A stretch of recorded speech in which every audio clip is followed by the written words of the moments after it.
Hello and welcome to The Hero Spouse. I'm Kenda Ruth, here to answer one of your questions about marriage and midlife crisis. Today we have a female left behind and forward-moving spouse. She has a bomb drop of May 17, 2011, and a date of marriage or date of cohabitation in this case. I'm going to assume that cohabitation was 2001. She has a boomerang who is a high-energy replay. She says, I'd like to know more information about reintegration. This is one of the final stages. She says, I've listened to the part on understanding midlife crisis, which is the free course, and I've listened many times, but I still have questions. That makes sense. We all have questions. So I really feel my MLCer is coming out of his crisis. We had a good talk last August, and then I didn't hear from him until January. He took me out to breakfast and we had a good time. We brought out pizza and wine in March. I don't worry if I don't hear from him for a few weeks or a month because I know he needs to regroup himself if necessary. He came out one night in late May. He told me he loved me and talked about his experience and how he felt before he left. He took the blame and he didn't blame me anymore. He came out this morning again. I made a nice breakfast that he didn't even thank me for. He seemed so different and nervous. He said he just doesn't know what he wants in his life. How long are they in the reintegration stage? He seems to be in every stage longer than normal. Thank you. We've never married, but we're both in a relationship after one marriage. Okay, so there's a few questions I'm going to have as well. But you're still going to have questions about reintegration because everything first I described, it's metaphorical, right? We're not really in a tunnel. We're not really on a train, and they're not in a tunnel or a train. And looking back, you've listened to the free course. So reintegration, the right before that is liminality. And in liminality, one of the things I often say is, I didn't recognize it till later, and that's often the case. You can look back and pinpoint maybe liminal periods or liminal activities. But sometimes we just don't recognize it. Or we think we see it because they are cycling. And MLC is a depression, and liminality is what we feel like depression really looks like.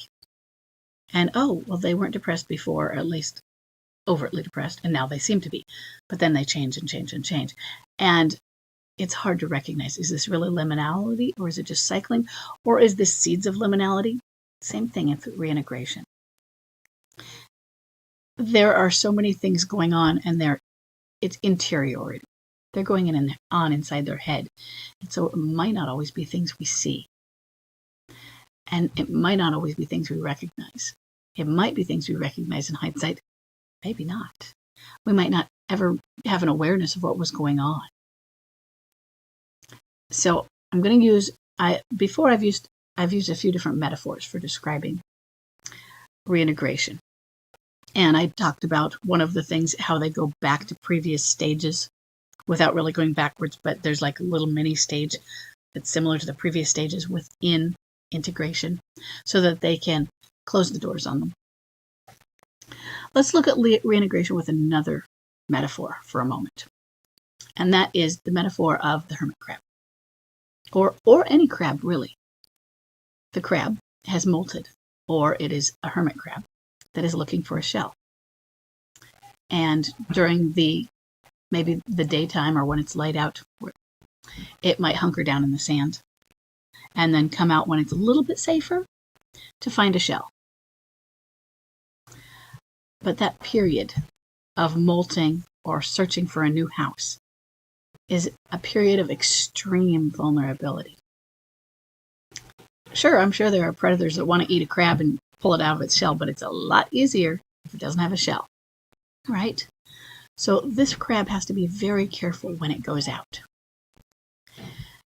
Our MLCers in reintegration are the crab without the shell yet, or it's in a state of forming. And they're going to go out into the real world and see people. They're starting to reconnect with family and friends that they had dropped during their MLC. They are starting to reconnect with you. And what this is they're going out and saying, am I going to be criticized for what I've done? And criticism, there's an expectation of it that isn't all bad, but am I going to be blasted with it? Is everyone just going to hate me for what I've done? I can't handle that. And then I'll go back. Or I'm going to come out and show some of the new parts of me. Am I going to be accepted? Even the old me, I might be very much my old self. Am I going to be accepted because of what I've done or because of how I am now? And at times, the answer is no. At times, parts of me are accepted. And so I have to go back and I revise of this. I think I need to change some more. I think I'm not quite ready. And they will go back to liminality. So this is very much a testing. They go across the bridge of rebirth into the real world and discover they're not ready for the real world, or the real world may not seem ready for them. And so they are back and forth, back and forth. And it is a very tentative and scary time for them. So look at what he said. I don't know what I want. So if you don't know what you want, you probably don't know who you are yet either. But he has probably been through. It doesn't mean he's all the way through, but he may have been through and exited liminality to go across the bridge, but you go back and forth. So he's not really done with liminality just because he walked out onto the bridge. And he needs to figure out what he wants. He's still testing life. Now, how long? You're right.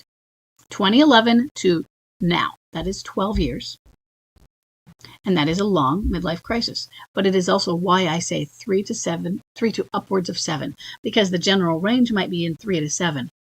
But there are those that go longer. And in data, we say outliers, but since there's more outliers than typical data outliers even, upwards of 7. So I don't have a timeline for it. The timeline could be that you can have an MLCer who is ready. Let's say he went through liminality 8 years ago, after 4 years. Say he had his replay at 3, went into liminality from year 3 to 4, and he could be sitting at the exit to midlife crisis. That doesn't mean there's not back and forth with liminality, but sitting ready to go out, but scared.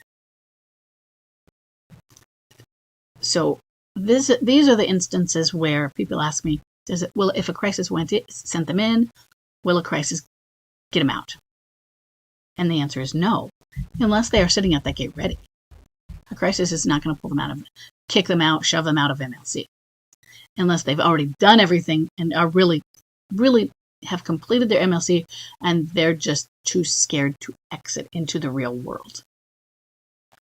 He is scared of the real world still because he doesn't know what it holds for him. Doesn't know who he is enough to know what he wants. Now, what do you do about that? You're there for him. One of the questions I had, though, so I'm going to back up for a minute, is since you weren't married, normally I wouldn't say that makes any difference. And it may not make any difference because you were in a marital style relationship and that counts. But that means you also aren't divorced. So usually in this situation, if somebody had written to me and you said, if you hadn't said we were never married, I would say, okay, it sounds like they're not divorced yet, because the assumption is that you're married. And so then I would be asking you some questions about what he feels about this, since you're not divorced yet. I would ask if you were, but you hadn't mentioned it, so I would say, it sounds like you're not divorced. But you never had to go through that process. And so that process of disentanglement might be much easier when you're not married. Was he able to just up and walk out and leave? No custody issues. Perhaps no financial entanglement or very little financial entanglement. And so what does he see when he comes back with you? What does he consider you to be? Does he consider you to be a former girlfriend, former wife? Or does he consider you to be the one he is still attached to? I mean, because he's visiting you, you're making him breakfast. Is he just visiting an old friend? Or is it more? It seems like there's more. You say he's a boomerang, and he is more boomerang, but he has some clinging tendencies, it seems, as well, because he does seem to have a connection to you. But that is why I ask that. Because if there's a clean break and, oh yeah, we're friends. So I went over to breakfast to my ex's place and we had some breakfast. Is there more to it? And if there's more to it, it's just simply giving him time. And does he know your place in this? Does he know what you want? Because before I had read all of this, I think I got distracted and walked away, and I had seen the "we were never married" part. And I was thinking on it, and I was thinking, sounds like a point where what my mentor said, it's time to get shit or get off the pot. Sometimes we do have to add that level of pressure to them. We don't do it in the beginning, but after 12 years, it's okay. It is okay. But he is confiding in you. So it's not a pressure of, hey, you need to figure yourself out, buddy. I had to do that with Chuck. Chuck wasn't saying, I don't know what I want. Chuck was saying, I want to be home, but I'm not because I keep leaving you. I want to be home. I will be home someday. So that was shit or get off the pot. Because it's like, if you want to do it, then darn do it. Make a break, but he doesn't know what he wants. So I want it more gentle. But there still is the, I know you don't know what you want in your life. And that is something I think that you're going to be able to figure out. And I am here to help you with that if you need me. Not like I'm going to help you, but if you, I'm here to listen. So put yourself in there and say, you know, I do miss you, and I would love to have you in my life, and I'd love to have you in my life more when you're ready. Use a when. Because you're not saying you have to be in my life, but I would love to have you, and then you're still putting a when. Now, so you're saying when he's ready. You're implying to him that he will be ready, not that he might be.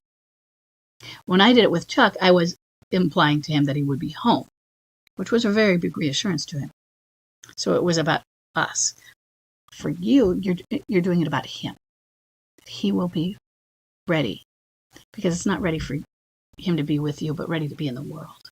Whenever you're ready to figure out, I'm here. I would love it if, we could reconnect more. I would love to see you more. I'd love to spend more time with you. I miss what we had, and I know we could have something again. And so when you're ready to figure out, when you figured out what your life is, I am interested if you are. Figure out how to say it. But it is okay to let him know, not that you're waiting, because I don't want you waiting, but that you are open. It's not even available, because that's part of it. But that not only, but your availability is available to him. And that you believe in him. This is about believing in him and being there for him as a confidant, as a helpmate. And then you have to let it go again and leave it at that. Just looking over to see if there's anything that I have missed. I like that he's told you he loves you. And he's not blaming you. So he is coming through that and starting to look back at that relationship and reevaluate it again, which is good. And you are allowed to make this a dialogue when he does this. Hear him out, but then give your input. Okay? In the beginning, a bomb drop, it's a monologue. It's all about us. It's all about them, and we don't get that input. We want to have that input, but that input just causes them to run further. It causes greater resistance, more denial. We're a fly buzzing in their ear. I don't care about you kind of thing. Even when they're saying, it's me, not you, and they mean it, we still don't get to say how we feel about it. Now you can. Why? Well, whether it works or not, because it's been long enough that there are two of you. And he needs to get that there's two in this relationship, even if it's this friendship right now. And so you have feelings too. So help him to be reintroduced to your having feelings about things too. And I don't just mean like about him in this case. I mean, you had a bad day. Gently reintroduce him to being an empathetic person. Okay. It's still going to be confusing. It really is. I'm sorry it's taken so long. I hope this is helpful. And I will see everybody in the next question.